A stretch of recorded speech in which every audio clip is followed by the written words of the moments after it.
Bismillahirrahmanirrahim. Assalamualaikum warahmatullahi wabarakatuh. Alhamdulillah wa syukurillah. Wassalatu wassalamu ala rasulillah wa ala alihi wa sahbihi wa man tabi'ahu ala. Bersyukur kita kepada Allah subhanahu wa ta'ala dengan syukur yang sebenar-benarnya, kerana Allah subhanahu wa ta'ala Tuhan kita bersama yang telah menjadikan alam ini, dunia ini begitu indah dan cantik. Semuanya ada manfaat kepada manusia. Semuanya ada sebab dan asbab kepada manusia. Tuan-tuan yang dikasihi sekalian, syukur kita kepada Allah Subhanahu wa taala juga kerana memberi kita nikmat. Nikmat berupa kejadian yang ada pada kita, iaitu seperti mata, hidung, telinga, semua panca indera sedia maklum yang kita ada. Sebab itu kita harus bersyukur kepada Allah banyak-banyak, kerana bukan senang, ya. Bukan senang sebagai hamba Allah Subhanahu wa taala menerima nikmat begini, kemudian nikmat ini kita salah gunakan. Contoh umpamanya nikmat mata. Allah Subhanahu wa taala telah jadikan kita mata yang boleh melihat keindahan alam ini. Boleh melihat apa sahaja yang Allah jadikan di alam ini. Contoh, pelbagai spesies pokok-pokok yang cantik, burung-burung yang cantik. Kemudian mata juga kita boleh gunakan untuk memandang yang baik-baik seperti membaca Al-Quran dan sebagainya. Sebab itu saya nak bawa satu cerita berkenaan tentang mata ini, ya, yang mana di zaman dahulu ada seorang ahli ibadah. Ahli ibadah ini dia tinggal di satu tempat yang jauh daripada kesibukan manusia. Ahli ibadah ini, bahkan setengah riwayat mengatakan dia telah beribadah selama 500 tahun lamanya. Subhanallah. Beribadah pula di satu tempat yang sunyi, yang jauh daripada manusia, iaitu di sebuah pulau, ya. Dia beribadah pada Allah Subhanahu wa taala di sebuah pulau. Allah yang Maha Pengasih dan Penyayang telah memberikan dia rezeki, sumber rezeki makanannya, iaitu setiap pagi dia akan turun ke bawah bukit itu, yang mana pulau itu ada bukit, dan dia beribadah di atas bukit. Bila dia turun ke bawah, maka di bawah itu terpancarlah air yang jernih, yang sejuk untuk minumannya, untuk dia beruduk, untuk dia beribadah, digunakannya air itu.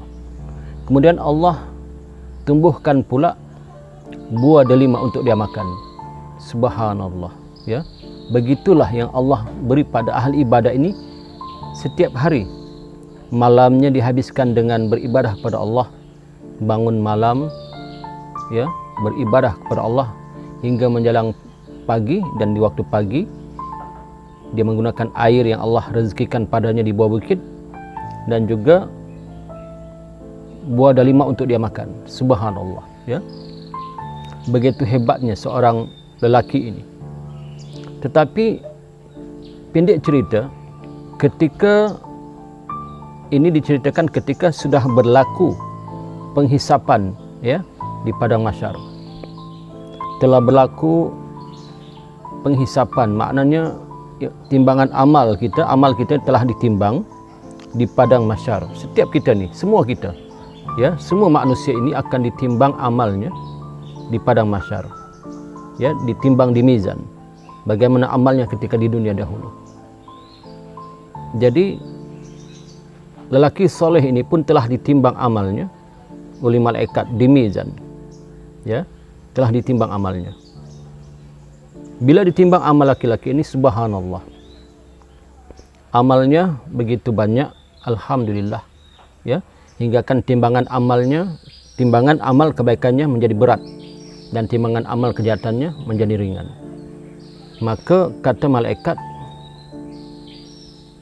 hamba Allah ini masuk surga, diperintahkan Allah Subhanahu wa taala masuk surga dengan rahmat Allah Subhanahu wa taala. Allah masukkan dia, Allah perintahkan dia masuk surga dengan rahmat. Bila dia mendengar Allah masukkan dia dalam surga dengan rahmat, maka laki-laki ini tidak puas hati. Ya Allah, bukankah aku telah beribadah kepada Engkau selama 500 tahun? Kenapa aku masuk surga dengan rahmat-Mu ya Allah? Maka kata Allah, wahai malaikat, coba timbang sebelah biji matanya dengan amalnya yang panjang itu. Maka malaikat pun timbang. Bila ditimbang amalnya dengan sebiji mata yang Allah bagi sebagai nikmatnya di dunia itu, maka sebiji matanya itu tidak dapat ditandingi ataupun tidak dapat diseimbangi dengan amalnya sebanyak 500 tahun itu. Tidak terangkat nikmat sebiji mata yang Allah bagi padanya, tidak terangkat. Bahkan nikmat sebiji mata itu tidak dapat diimbangi oleh ibadahnya yang banyak selama 500 tahun. Subhanallah. Maka kata Allah, wahai malaikatku, masukkan hamba ini ke dalam neraka. Na'udzubillah. Tetapi hamba Allah ini terkejut, terkejut dan dia merayu kepada Allah. Ya Allah, ampunkan dosaku, maafkan aku. Aku reda ya Allah, aku masuk surga kerana rahmat-Mu, bukan karena amal ibadahku. Maafkan aku ya Allah. Maka Allah yang Maha Pengasih dan Maha Penyayang pun memaafkannya dan memerintahkan malaikat untuk membawa orang saleh ini yang beramal ibadah 500 tahun ini ke dalam surga. Subhanallah, tuan-tuan. Jadi ini adalah petunjuk kepada kita, ya, bahawa amal ibadah itu tidak menjamin seseorang itu masuk surga. Tapi kita semua masuk surga dengan rahmat Allah. Kita masuk surga dengan rahmat, bukan dengan amal ibadah. Kita masuk surga dengan rahmat Allah, bukan dengan amal ibadah. Subhanallah. Jadi kisah ini dapat menjadi renungan pada kita. Moga-moga ia dapat memberi manfaat, bahawa beramal ibadahlah kita dengan seikhlas mungkin, ya, dengan mensyukuri nikmat Allah, ya, mensyukuri nikmat Allah sebanyak-banyak. Kerana Allah berkata, wa qalilun min ibadiy syukur. Sedikit sekali hamba-hambaku yang bersyukur. Sedikit. Maka kita haruslah, bahkan bukan harus, wajib kita mensyukuri nikmat yang Allah beri pada kita. Bayangkan tuan-tuan, nikmat sebiji mata pun tidak terhitung. Ya, kita tidak mampu membalas mata ini. Kalau tuan-tuan renungkan sebiji mata yang Allah jadikan pada kita ini, subhanallah, bagaimana ciptaannya.